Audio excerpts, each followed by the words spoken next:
Mais pour l'heure, c'est la plume de Mathieu Noël. J'ai toujours une petite intro à lire et à chaque fois, Mathieu me dit essaye de ne pas C'est l'écorner. fréquent en radio, oui. Alors, Mathieu, la semaine dernière, pour votre chronique, vous aviez choisi de draguer ouvertement Emma Decaune, c'est vrai. Et ce matin, face à Bruno Salomon, vous allez être obligé de choisir un autre angle, je pense. Oui, c'est vrai que bon, c'est ce qu'on pourrait se dire a priori, mais au fond, réflexion faite, pourquoi changer d'angle?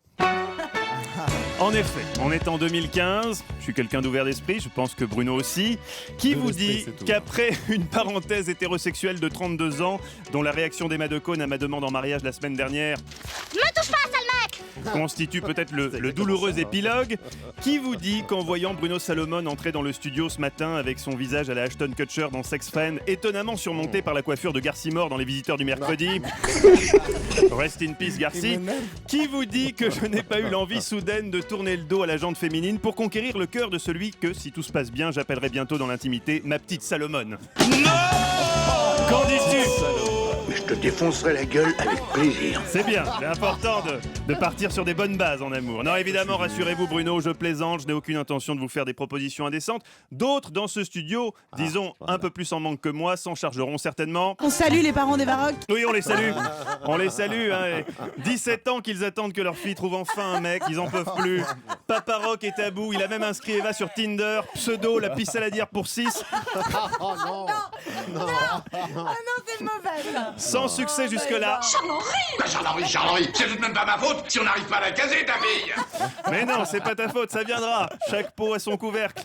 Non, ce matin, Alessandra, je tenais en fait à dire la joie.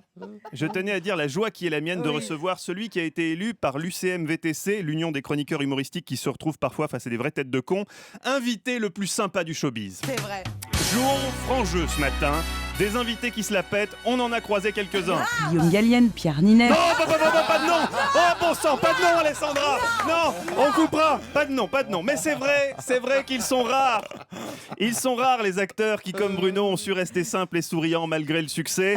En effet, les auditeurs doivent savoir que l'ennemi numéro 1, le cauchemar du chroniqueur humoristique, n'est pas, comme on pourrait le croire, le philosophe, le scientifique ou le politique. Non. C'est l'ancien humoriste. Et pire, l'ancien humoriste césarisé pour un rôle à contre-emploi dans un drame larmoyant. Arrête. Alors là, l'ancien humoriste césarisé pour un rôle à contre-emploi dans un drame larmoyant qui souvent, par un mécanisme qu'on pourrait assimiler à une forme précoce d'Alzheimer, ne se souvient pas depuis son César que lui aussi a été payé un jour pour raconter des conneries à la radio et qui te regarde donc avec le même dédain qu'Ibrahimovic assistant à un match de foot féminin en e-sport. Ancien humoriste césarisé que tu as juste envie de secouer en lui rappelant quand même que sur YouTube, sa réplique culte reste et restera. Tu connais la différence entre un pullover et une moule?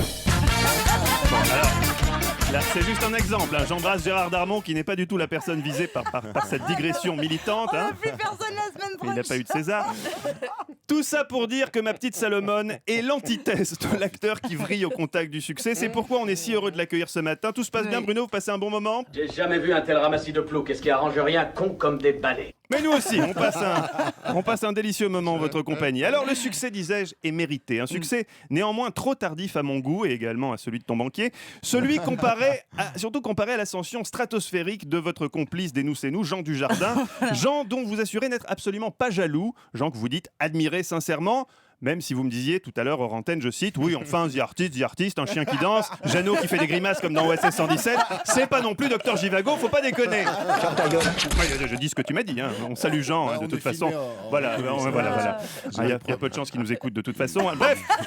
Vous l'aurez compris, Bruno, avec ces hectolitres de flagornerie que je viens de déverser à vos pieds, je suis fan de vous et si je peux me permettre, je trouve que nos deux carrières ne sont pas dénuées de points communs. Tiens, Le ça plus m'étonnait. flagrant, l'exigence. Hein, vous avez déclaré, je cite, « Je ne supporte pas de faire quelque chose de moyen ».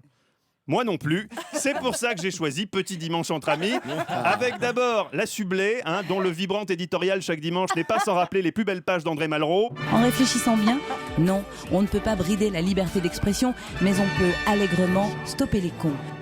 Oui, Voilà. quand Alessandra démarre une phrase par « en réfléchissant bien », en général, on sait qu'au bout, il n'y a pas le prix Pulitzer. Mais Petit Dimanche entre amis, Je vous vire direct. c'est aussi la fougue, l'incandescence de celle qui, à elle toute seule, a permis à la ville de Nice de gagner 3 degrés en l'espace d'un quart de siècle. La chaudière de la baie des Anges, la soca ardente, Eva Rock. Eva qui, après 17 ans de célibat non choisi, commence à désespérer. Je vais m'imoler au Ricard, voilà ce que je vais faire. Aurait-elle déclaré à son psychanalyste. non. Alors, autant vous dire qu'Eva attend beaucoup de vous, Bruno. Vous êtes pour ainsi dire son dernier espoir. Les hommes, elle commence à bien les cerner, pas vrai, Eva? Comme je dis toujours, les hommes, c'est comme la neige. On ne sait jamais combien avoir de centimètres ni combien de temps elle va tenir. Eh oui, oh bah t'inquiète pas, va, t'inquiète pas, je connais Bruno, c'est l'Alpe d'Huez en février, toute l'année. Bref, si vous aimez les femmes raffinées, originaires de PACA, Eva est faite pour vous. En revanche, si vous aimez l'aventure et qu'une pilosité en dehors des standards modernes ne vous effraie pas, une autre option est possible. Si je vous dis les filles, l'aiguillon, l'arbalète, le bijou, l'engin, la quille, vous pensez à quoi? À Emmanuel Maubert. Emmanuel Maubert aime soigner ses oncles. Emmanuel, mon vieux complice avec qui nous avions lancé Les Nous c'est nul. Les Nous c'est nul qui devait être la synthèse parfaite des Nous c'est nous et des nuls avec l'exigence d'écriture des To Be Free. Comme vous, on avait présenté nos sketchs à France 2. Hélas, le directeur des programmes nous a dit: Allez vous faire enculer tous les deux. la fin d'un rêve. La fin d'un rêve, brutale, comme ça, la fin d'un rêve. Depuis, Manu est victime de soudaines crises d'angoisse. Attention serpent, attention serpent. Non, Manu, il n'y a pas de serpent, c'est juste le câble de ton micro. Excusez-le, excusez-le. Bref, ma petite Salomon, encore bravo pour tout ce que tu as fait. Continue de nous épater. À la prochaine. Oui, Eva, vous vouliez ajouter quelque chose? Mais moi, je suis contre le gaspillage alimentaire. Très bien, on s'en fout, mais c'est noté. Bravo Mathieu Noël sur l'antenne d'Europe 1 face à Bruno Salomon. Mathieu, je te préviens, s'il y a quelqu'un qui m'appelle ma petite Salomon en sortant, C'est ce qui t'a trop vrai.